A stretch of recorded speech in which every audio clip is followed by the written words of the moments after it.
Deepak Chopra. What the hell is this timing? That is a glove for me cleaning the bathrooms. I just wanted to point that out. Uh-huh. Entrepreneurship, where you're never too good to clean a toilet. That's how it should start, right? That is, I always say when people go to chef school, it's a joke. What they should start them out in as a custodian, or they should learn electrical or heat and air. Mm-hmm. That's what they actually need to know. Cooking, you can find somebody to cook, but you need to know how to do that too. So what's up, man? How are you? I'm good. I know we're a little early today. That's okay. I got bread in the oven. I'm rolling. We're meeting with the Attorney General today, or not Attorney General, Attorney General's office today about the Oklahoma County Jail. So I got a busy day, and then the budget for the city today. And there's nothing more exciting than a budget meeting. Yay. Hey, those are the exciting times, huh? When I get to pull out spreadsheets and be like, okay, listen, guys. Well, the good news is we are not a city that's struggling for money. Mm-hmm. So you're not looking for cuts. You're looking for the best way to spend it to get the best long-term bang for your buck. Invariably, once a city becomes a little prosperous, they spend the money on frivolous stuff that doesn't last for when you don't have any money. So you just want really good parks and stuff like that. So when people don't have money, they can walk to the park still. Yeah. That makes sense? Yeah. So that's what we're doing today. See, those neighborhoods where they have like those fancy streetlights and there's some sort of metal thing that is just purely there for design. And I'm like, okay, streetlight mustache. Great. Right. Okay, that was pretty good and very accurate.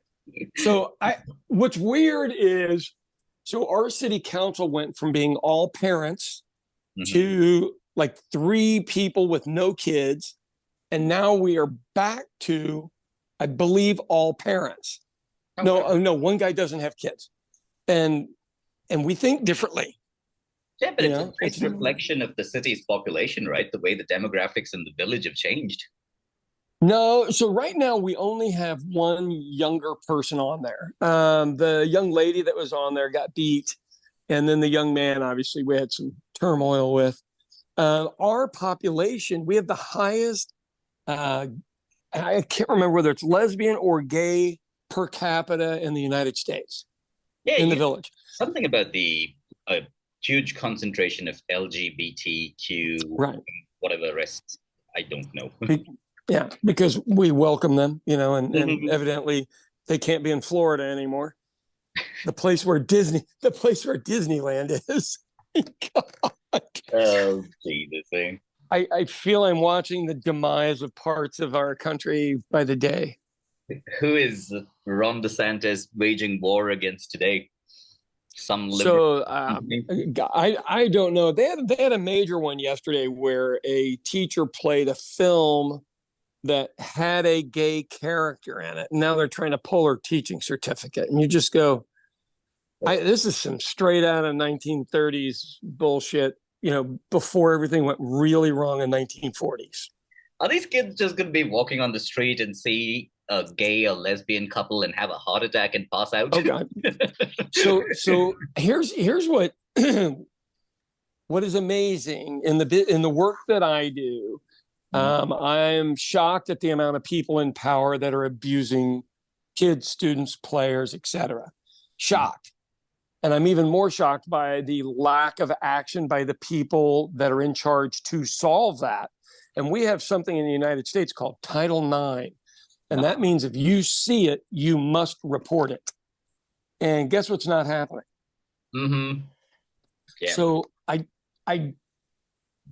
don't know if people that are really, really, really conservative, because I don't know, and I do need to start asking. I'm embarrassed that I have to. I think they believe that maybe if you're around gay people, you catch it. So have I ever told you? So my best friend is the same mouth-breathing assholes who didn't take the vaccination and were running around. Exactly, and they're still alive. And so evidently some of their more reasonable friends have gone away, but now we've got just the extremists that made it through COVID. Mm-hmm. So when I was a little boy, I had a friend named Petey. I don't want to say his last name because we're on an international podcast. But when we were little kids, we used to play and you'd do the normal things that little kids do. You just kind of want to see how everybody's stuff works. And he was never interested in how the girls' stuff works. And I was. And I didn't care. Grew up to be perfectly good friends. I mean, it just didn't matter. But I was aware of it at a very young age that he was different than me. And I was totally okay with it. Now, I don't know if you were going to catch it, I would have caught it from him. I'm around him every day. But instead, if somebody takes this conversation out of context, Sean. Oh, yeah. I know. Well, and they're going to, because I do have political stalkers. I don't at this point, I don't care. But if you think about it, and then the pray the gay away, where you send them to camps and you're going to do that. And you go, look, man, all of that is proven not to work. And these people are just doing it to move their own agenda forth. And that's the part that sucks. And you're picking on people. How many high schools did you go to, or colleges? How many did you go to? Institutions in total, I would have been to 1, 2, 3, 4, 5. Okay. So I went to 5 high schools and 4 colleges. And it wasn't because I was such a good student and they wanted me at the next place. But here's the thing that I will tell you. Being the new person at a place like that generally gets bullied terribly. Mm-hmm. Guess who always welcomed me? The people who were slightly different and weird? Everybody that was weird welcomed me in like I was their best friend. They were just happy to have somebody new to talk to. Guess who never, ever, ever welcomed me in? Just straight white guys is more what I'm Exactly. In an all-boys school, straight white guys. And if it was a mixed school, it was the straight white guys and or their girlfriends. And it's really weird to be on the other end of that now because I look like them. Yeah. And my wife looks like them. And neither one of us have any way to fit into that community, nor do we have any desire. I don't understand how this bullying, with all of the anti-bullying stuff we have in America, has moved into everyday politics. Oh, yeah. Thank you, Donald. But do you know what you are describing is kind of the outliers, especially with the way you feel? What I've noticed is people all over the world, like the majority of them, do want to stick their nose in somebody else's way of life and fuck with them and tell them how they think they should live, which is just fucking human nature. The oceans are boiling, and here we are fucking irritated about marrying. I'm worried about bigger things. And you know what? If you're happy, you probably won't screw up as much stuff as somebody who's unhappy. Yeah. So I want you to be happy. Hurt people. So there's a Native American chief here, and he was trying to figure out what the Europeans wanted, because their confusion was like, there's all this land. What do you say you want this and it'll make you happy, and that doesn't make you happy. And he said, white people put trees where there are no trees, and they cut down trees where there are trees. And it just makes no sense. And I may have that backwards, whatever one he said first, and you just go, we're still at it. Figure out. That sounds like global economic policy. Right. Oh, exactly. And because you think about it, World Bank, who runs it? The people with money. So I have been fortunate to be around really successful people and really non-successful people and a bunch of average people. And what I've found is I can sit down with about anybody and have a really nice meal and really enjoy myself. And they can really enjoy themselves. And that's probably the best part of life for me. Does sound nice. Crazy. So what's up with you today? I see your lace curtains in the background. Oh, I didn't have the lace, damn it. Okay, so I did have another lady clarify this to me last night. She said there were 2 ways to say lace curtain. For those of you who are just joining us, lace curtain is a term referred to when Irish people came over and they had money, that they had lace curtains in their house. But it was also a derogatory term if you were so poor you had cobwebs in your windows that looked like lace curtains. How shitty is that? Oh, nice lace curtains there, George. We human beings are fucking pieces of shit. God, man. Man, wow. Yeah, we really are a piece of work. Mm-hmm. I was actually... And people go, well, they go, well, we're animals. That's why we behave that way. And you go, animals don't behave like this. Nope. They kill for food. Yep, that's about it. Yeah. All right. So what's on the agenda today, my man? Since I've told you all my stories here. We're just going through a random list of topics today. Cool. All right. What do we got? Real estate agents. Oh, Lord. Wow. Yeah. I actually spoke to one in Austin last night, her daytime, because of the real estate application. But she completely derailed my chain of thought and went into properties that she's looking to sell. And I was like, of course. What am I doing on this call? Of course she did. I was like, listen, lady, I'm supposed to explain this application to you. That's it. Right. I don't know why you're trying to sell me land in Austin. ABC, always be closing. That's any good salesperson. ABC, always be closing. She was looking for her way in. I know. And the weird part is that I think every real estate firm throughout, at least in the US, what I've seen, and even in most of Europe, I think real estate agents have more headshots than fucking actors do these days. Okay. Right. Like, and they have like broke fucking kids working at Starbucks, and these fucking idiots have like the expensive photographers come and take their picture. Right. So here's the thing behind that, because none of us really interact with them. So we only hire them off of that photograph. So they're just like politicians. They've got that one, you know, do you want the big teeth? Do you want me to look like your friend? So I'm at a meeting for advanced cities is what it was called. I get invited to as a city councilman. It was the most boring 2 hours of shit I already knew, which is, hey, if more people live in the city, we can distribute resources easier. And you go, maybe, until the people who own those buildings jack up the rent, and then nobody gets anything.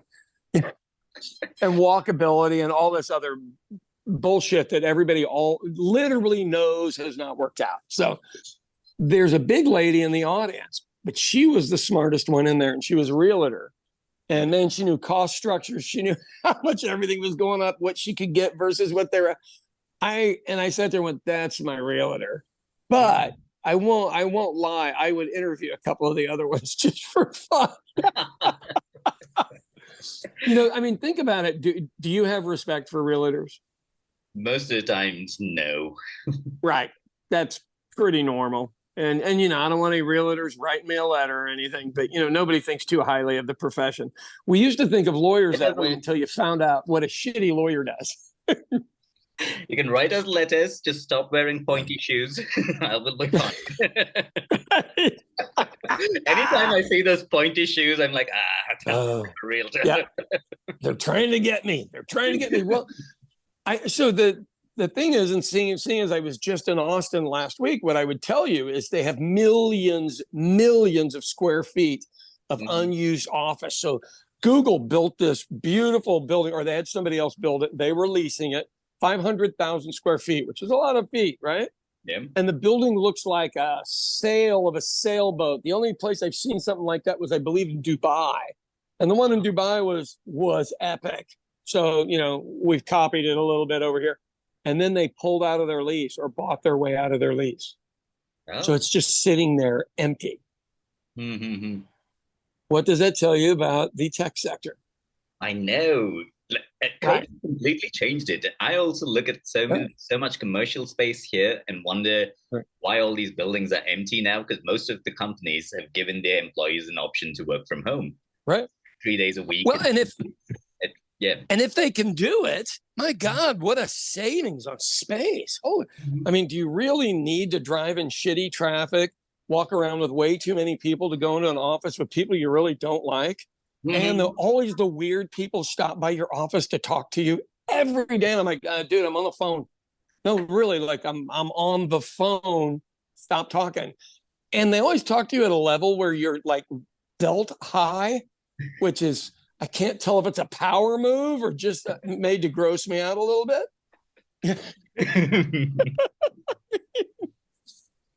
I have not had wonderful experiences in the office, but what I found when I was younger is my boss wanted me there because my energy made other people feel like they needed to keep up.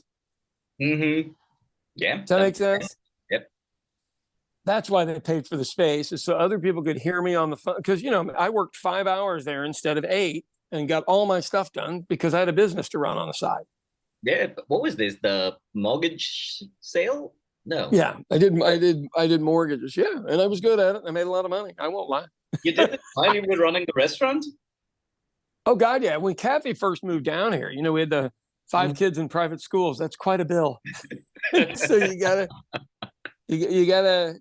when we took on when we got married, there's, you know, stuff came with that, and good and bad, and you know, bad were just more bills. The kids were great. She was great. So it was worth it. But I could go in and not take a lunch and not waste my time and use the 5 optimum hours during the day and get more done than anybody else in the office did in 8 hours because they screwed around for 2 or 3 of them.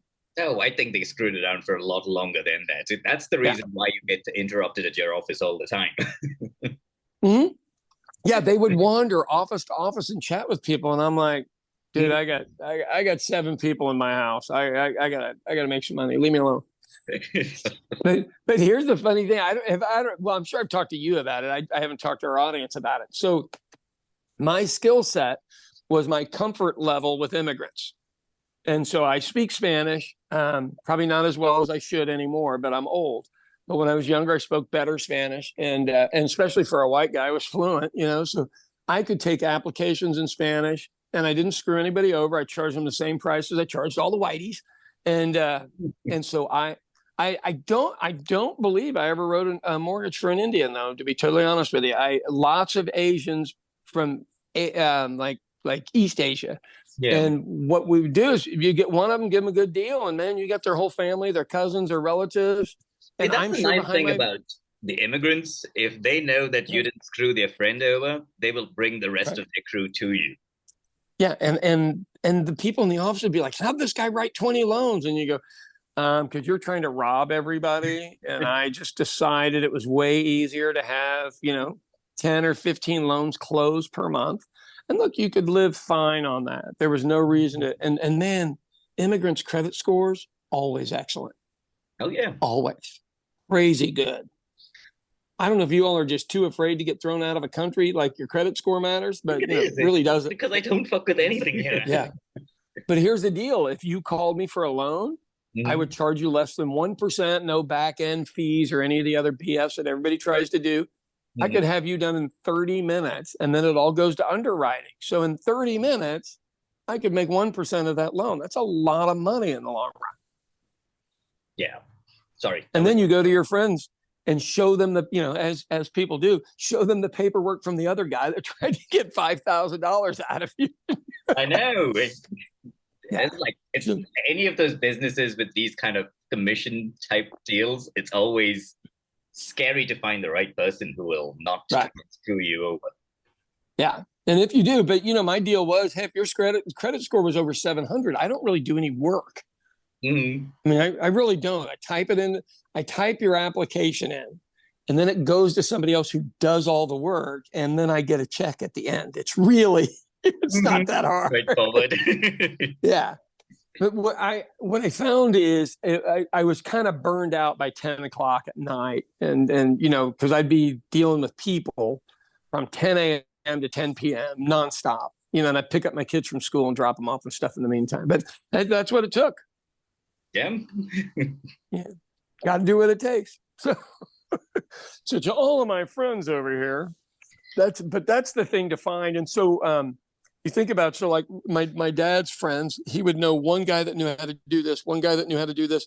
And that person's all of a sudden the man, you know, because they're the one that has the hookup with the people. And that really does matter. Oh, yeah. Makes a lot of sense. Loco de la cabeza. That's what it was. Oh, I was going to tell you about the weird joke setup that I was looking at that I don't think it'll work in India, but it was kind of a decent thing. I'll tell you. Yeah. It's basically about me running into some guy who owned a restaurant. Right. It's not written about you. And it sounds vaguely familiar. This is old material, Sean. Right. There you go. It was basically about that guy telling me that, hey, whenever you have time, why don't you come by to my restaurant and I'll get you hooked up type shit. Yeah. So I go by the restaurant and that guy's obviously not there. And I don't remember his name.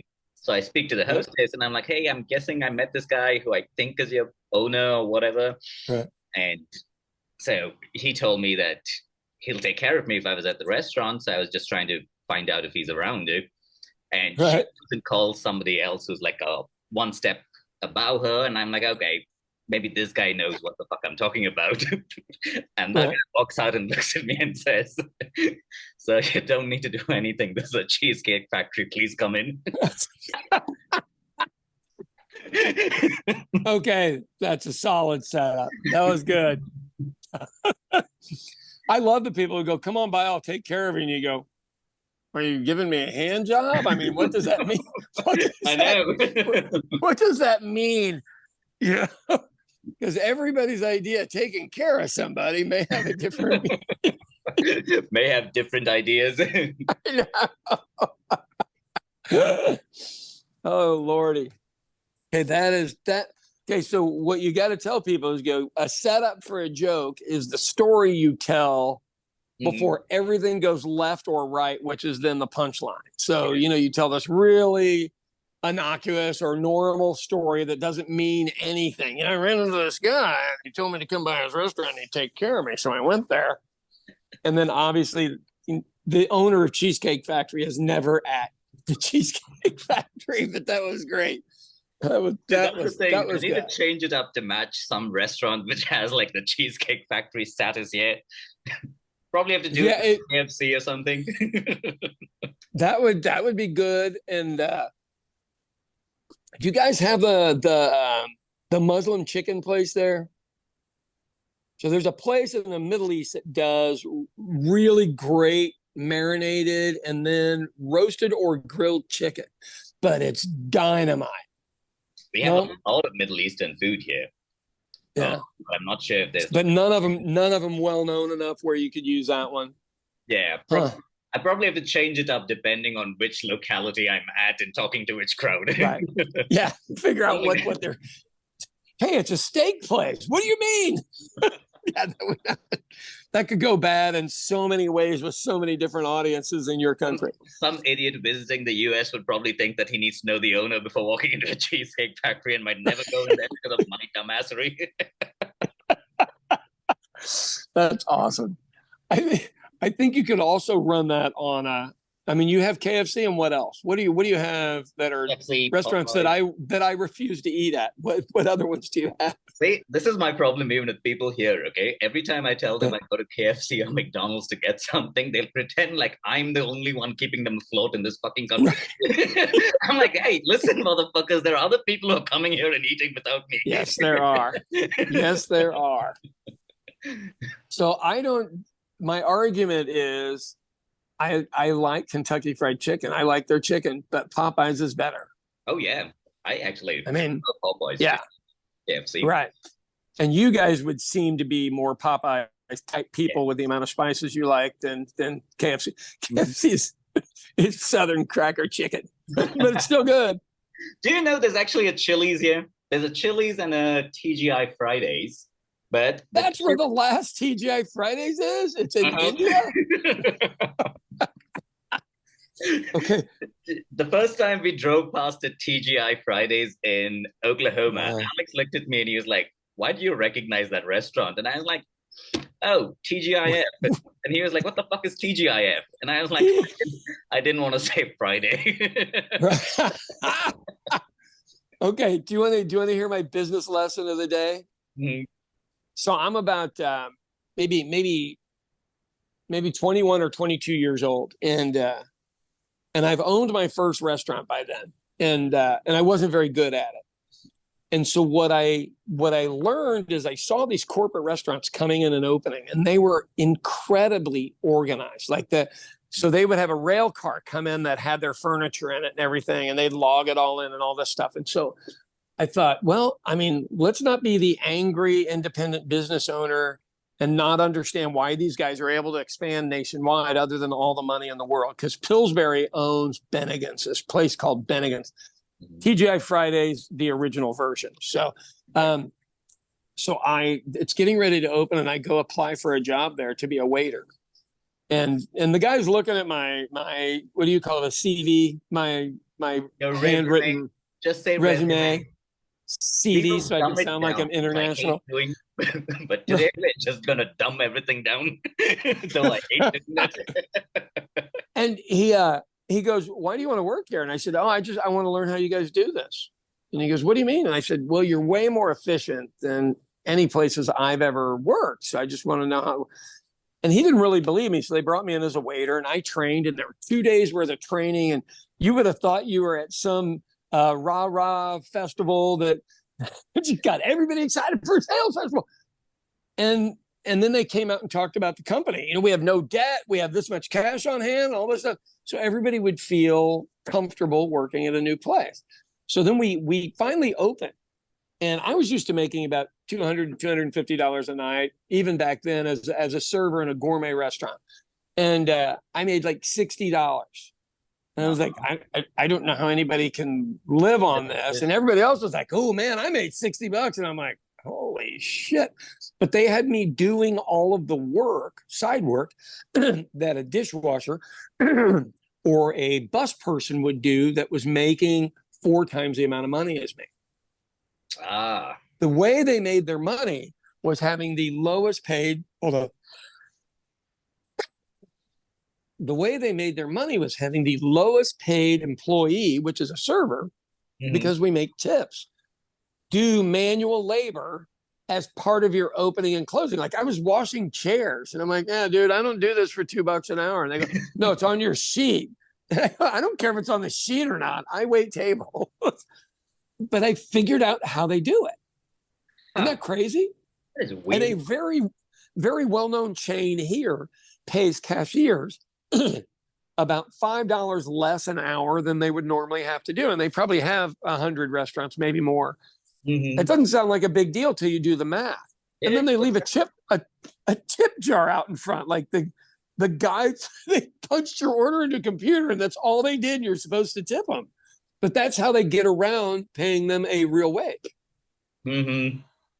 Sneaky dicky move. Right, yeah. Yeah.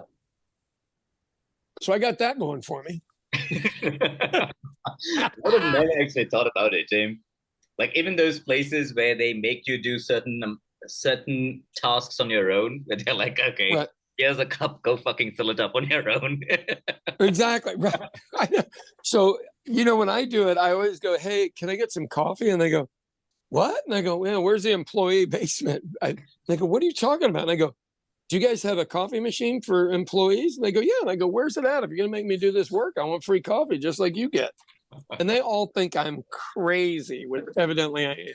I would think you're crazy, even though I understand what you're asking them and why you're doing it. I think I may have taken the learning lesson and made it a little more complicated than they were prepared for. Not funny. But hey, they get away with it, dude. You know, you go to, I don't care where you go, and they've got self-check. That line is full. But you know, do you know why I go to self-check? I just want to get in and out of the place. I used to be vehemently against it. And I'm like, you know, you're not going to have any things for laborers to do. We have plenty of work for laborers to do. That's why 10,000 people are on the Mexican border waiting to come in. Yeah. There's plenty of work. We just don't want to do it. People must be wondering why we circle back to immigration all the time. It's only because it's a massive fucking issue. Yeah. Well, so here's the thing. I mean, since we're talking to people from 2 different countries or more, immigration, I don't care where you are right now, is an issue. And it's going to be a bigger issue. So here, let me go back to Ron DeSantis, okay? Our favorite friend who's a governor of a place called Florida that has like 1,800. Yes, right. You're America's limp penis, I think is there's a good way you have to put that. So if you had a state with over 1,800 miles of water and climate change is happening, what should be your most important item? Pick a fight with Disney and the mouse, because they are right. annoying. and the funnest people that live in your state, other than all the retirees from back east, none of which are fun, and you want to pick on all the gay people. I think if we really look at global warming, that's what he's avoiding talking about. He is in the most vulnerable state. The place is flat as hell. And if we go up a few feet, they lose trillions of dollars of real estate. Oh, yeah. And the way you keep them, yeah. I just can't believe people are this dumb, dude. It bothers me. See, human beings are like crows. Anything shiny, they'll get distracted by it. So right. Now, his fuckery with Disney is what we have bothered about, though part of that state might be underwater. But isn't it weird that that's the route he chose to go? You know, you're going to anger the place with the best lawyers. I mean, it's crazy. So he's going to lose over and over, but he's okay because he'll put up the fight. So I had one of my non-complimentary people on social media about a project I'm working on. And he goes, well, you're awfully confident, aren't you? And I wrote back and I go, I'm a 60-year-old. I don't have a confidence problem. I need to go to the bathroom every hour on the hour problem. That's my problem. Confidence is not it, because I'm competent at many things. I was like, who the fuck says that to an old person? Well, you're awfully confident, aren't you? I'm pretty sure he was like my age or younger and just being a oh yeah. Right. You go, do you say that to a surgeon? You feel mighty confident, don't you? See, this is why I've always told you, Sean, we both need to, you there and me here, at least temporarily when we're in different countries, we need to both hang out with a rocket scientist. Right.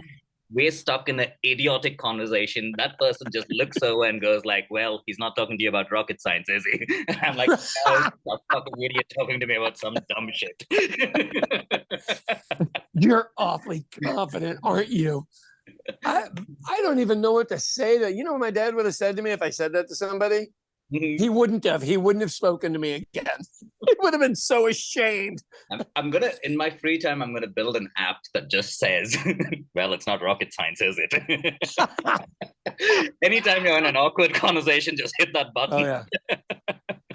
For those of you who don't know the backstory to this, I was learning how to fly airplanes, and the teacher came by and I was working on a math problem. Not my specialty. I cook really good though.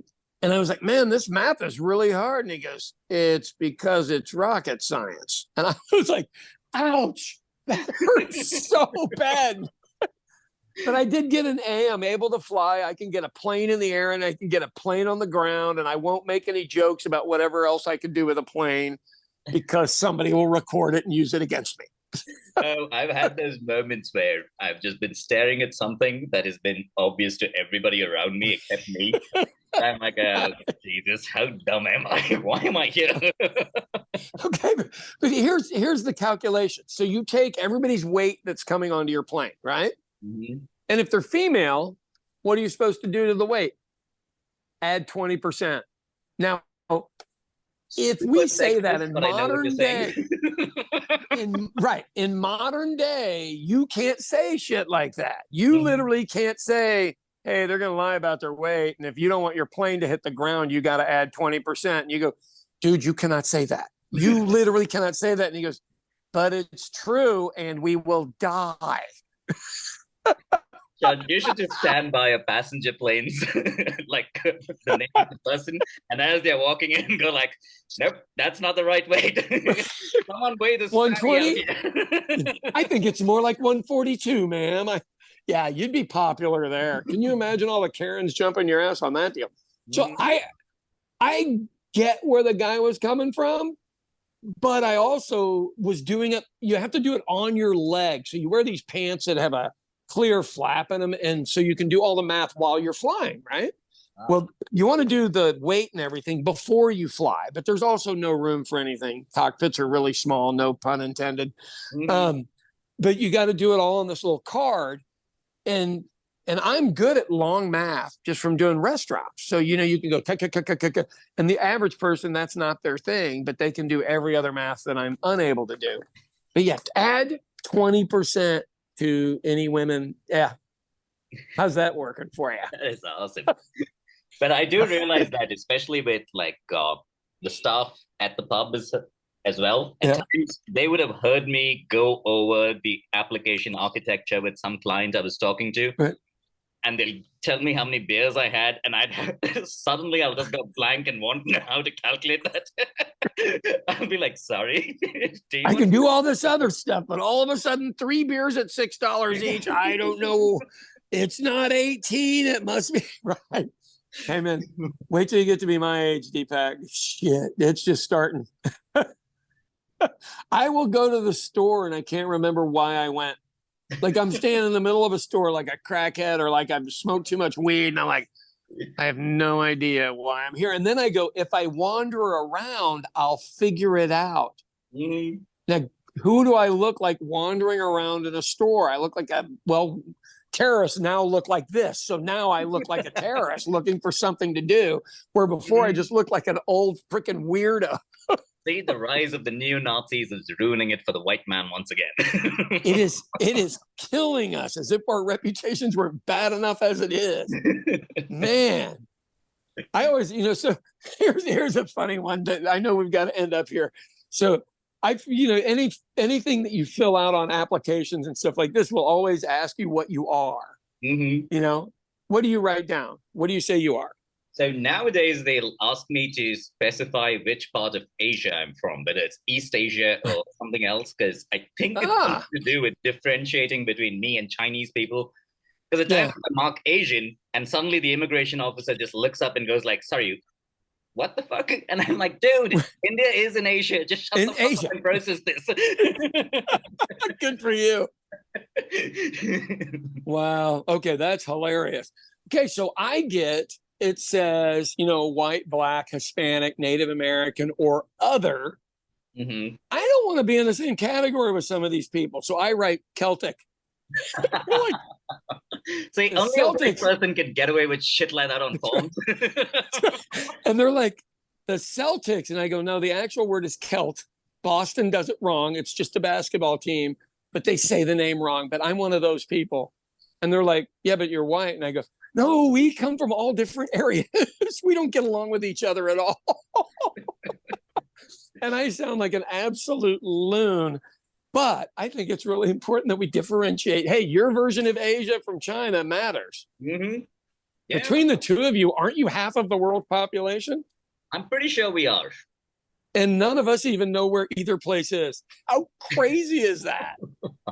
Do you remember the time I told you where a kid in UCO asked me what I was doing for the summer, and I told him I was going to India to see my mom? And he was like, oh, I should probably come over there and see you. And I was like, sure. And he was like, it was a really long drive. And I was like, drive to where? Oh my God. Okay, that's awesome. So my train back from Dallas was literally 8 hours of corn. Corn or pawn? Corn. That's no, corn. That's what they were growing. So outside the window, that is a shocking amount of corn. Yeah. And, we use it for feed as well as food. So, it makes sense. But 8 hours of corn, corn, not KORN or PORN, corn.